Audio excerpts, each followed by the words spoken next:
Ian Somerhalder said, just think about it.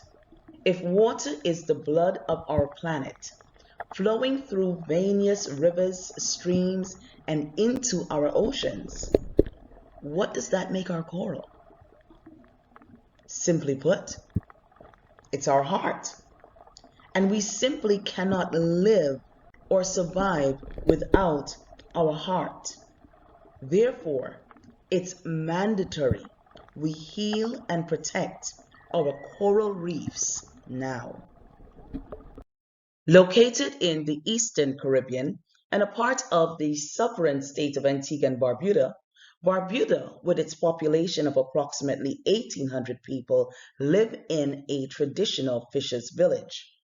Over the years, the local fishers, the council, and the government has worked along with agencies such as the Waite Institute to improve and amplify the focus on preservation laws and practices. And to date, Barbuda has protected just about 33% of its oceans and has established 5 marine sanctuaries. But with all this work done in the area of ocean preservation, what is the status of the reef system around Barbuda? When fishers are shown pictures of reefs around the coast of Barbuda and asked, are these reefs healthy or unhealthy? The responses amongst older and younger fishermen differ. This indicates that all of our fishers are not clearly aware of the characteristics of a healthy versus an unhealthy reef. When asked about the importance of the reef system to their livelihoods, they are all in agreement that the reefs provide them with a bounty of produce, and therefore the health of the reef is extremely important. They are also in agreement that their practices are rather sustainable as fishermen compared to the practices of fishers who visit the Barbudan waters on a weekly basis. And they are of the belief that these fishers need to be better policed. So, exactly how are we working to control the harvesting of parrotfish?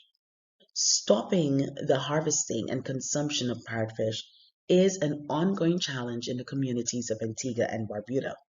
The fisheries department of both islands are aware of the significant decline in coral reefs throughout the region since the 1970s and have since implemented legislative policies since 2015 to control the harvesting of parrotfish.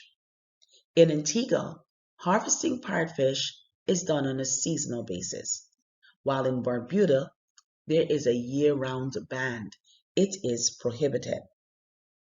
The divergent legislative approach by both islands is primarily responsible for fishers still harvesting parrotfish within Barbudan waters. To activate and provide support to the policy and to raise more awareness about the importance of the parrotfish and the need to discontinue harvesting parrotfish in Barbuda, barbudanGO, working along with Waite Foundation, engaged in a series of multimedia campaigns aimed at promoting sustainable fishing and mainly the discontinuation of the catching of parrotfish.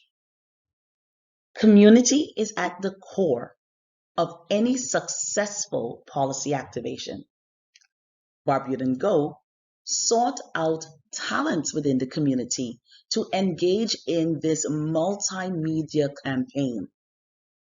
Dramatists were called upon and they produced radio adverts outlining the regulations that govern the fishers and their practices, as well as the consequences attached for violations.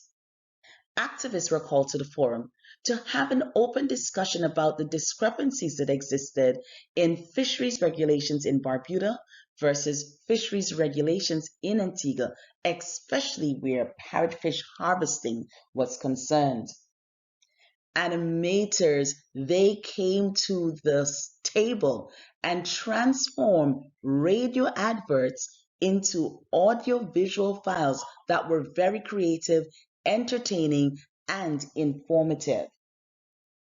Then finally, local artists and community groups joined their forces together to launch preservation art campaign. In Barbuda, we hosted the first ever World Ocean Day celebration as artists young and old created pieces that spoke volume about fisheries regulations and preservations. This shows how much the community is understanding and learning about the importance of a healthy ocean and the practices that sustain it. The reality is, the parrotfish, it does all the work. The least we can do is keep them in our oceans.